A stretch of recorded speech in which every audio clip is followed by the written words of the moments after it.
My best friend of 15 years had stolen my $8 million company. My wife's brother was dead in Mexico. And somewhere in the documents my wife had signed, there was one more secret we hadn't found yet. A secret that terrified the woman who destroyed my life. We were about to find out why. My wife and I tore through every document that night. Bank statements, transfer agreements, notarized forms. At 3 a.m., she found it. Buried in a stack of papers, stamped and official. Her hand started shaking so badly she dropped the page.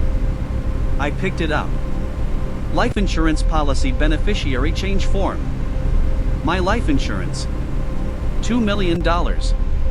My wife had signed a form removing herself as beneficiary and adding someone new. My former best friend's name was right there in black ink. I don't remember signing this, my wife whispered. I swear I don't remember this one. I looked at the date. 3 days before her brother died. She was going to kill me, I said quietly. That's why your brother had to die first. He knew too much. And I was supposed to be next. My wife's face went white. We need to call the police. I was already dialing. The detective's name was Rodriguez. 20-year veteran. Seen everything. Even he looked disturbed. So let me get this straight, he said. Your business partner steals your company, frames your brother-in-law, has him killed in Mexico, and takes out a life insurance policy on you? Former best friend, I corrected. Not business partner. She was my office manager. For 15 years? Since college. Rodriguez leaned back. And she had access to everything? Financial records, passwords, client lists? Everything. He exchanged a look with his partner. We'll bring her in for questioning. But I need you both to be very careful. If what you're saying is true. His phone rang. He listened for 30 seconds, his face changing. When? A pause. You're absolutely sure? He hung up and looked at us. Your friend's apartment was cleared out. Landlord says she gave notice 2 weeks ago. Paid in cash through the end of the month. My stomach dropped. She's running. Or she's already gone. We drove home in silence. Police protection, they said. Officers outside our building. But I couldn't shake the feeling we were already too late. My phone buzzed at midnight. Email from an address I didn't recognize. Subject line, you really should have read the fine print. I opened it. A video file. I almost didn't click it. My wife grabbed my hand. Together. The video started.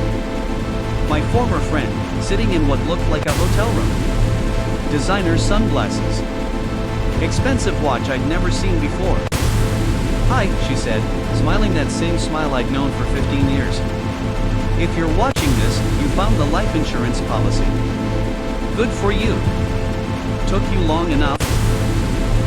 She leaned closer to the camera. Here's what you don't understand. I didn't steal from you. I took what I earned. 12 years watching you get all the credit. All the success. All the glory. While I did the actual work. My wife squeezed my hand tighter. Your brother-in-law? She laughed. Easiest mark I ever played. Told him we'd split the money and start over. He actually believed me. Just like you believed I was your friend. She stood up, walked to a window. Ocean view.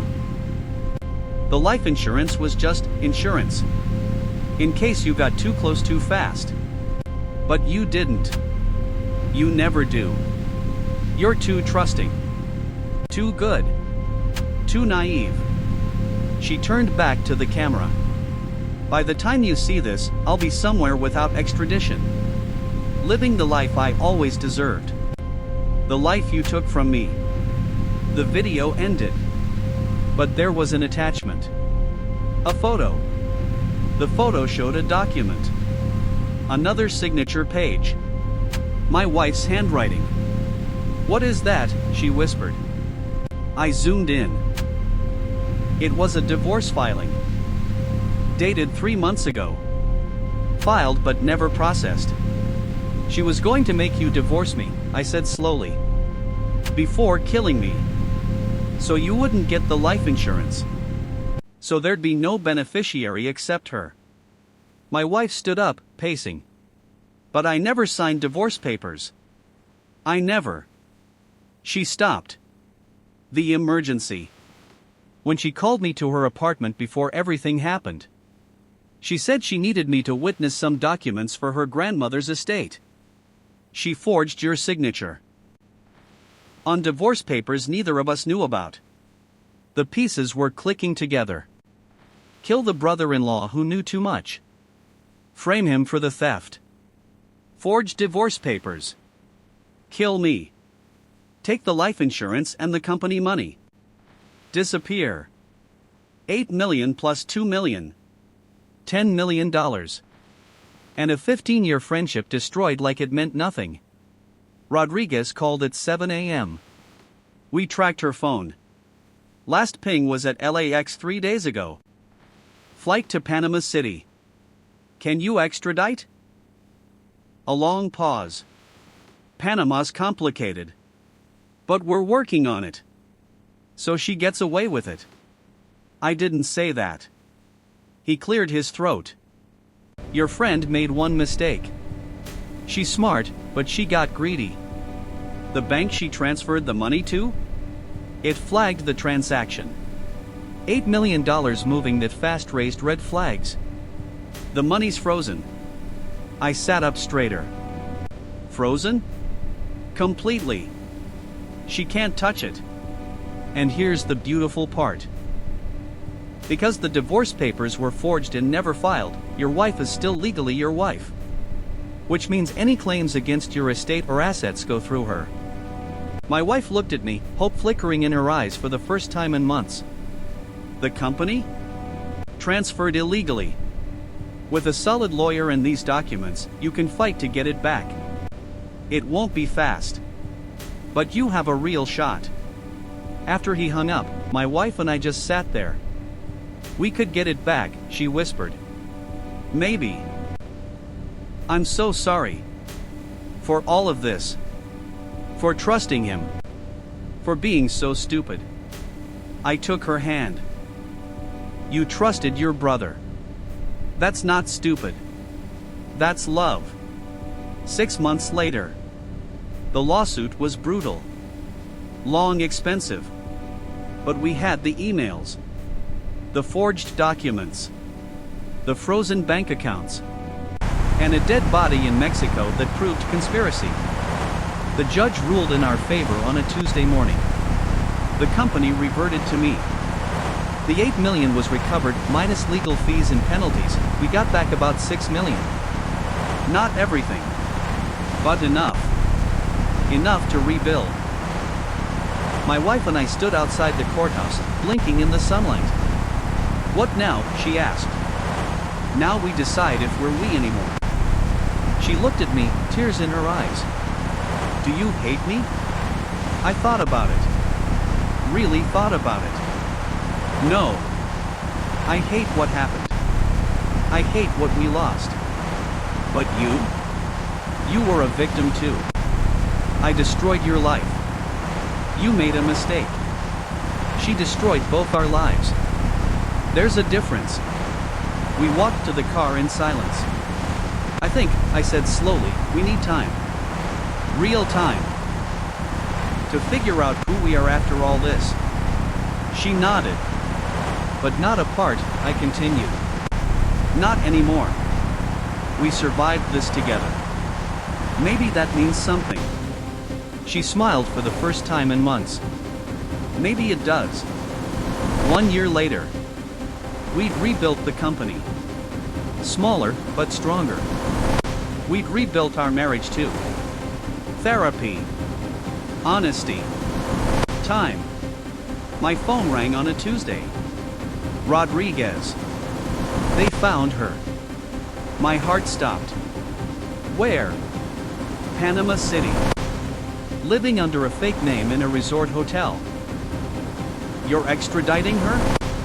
Already done. She'll be on US soil tomorrow. Trial starts in 3 months. I should have felt victorious. Instead, I just felt tired. There's something else, Rodriguez said. She asked to speak to you. Before the trial. Says she'll give up other financial crimes she knows about if you agree to visit. Why would I do that? Because one of those financial crimes involves your original investor.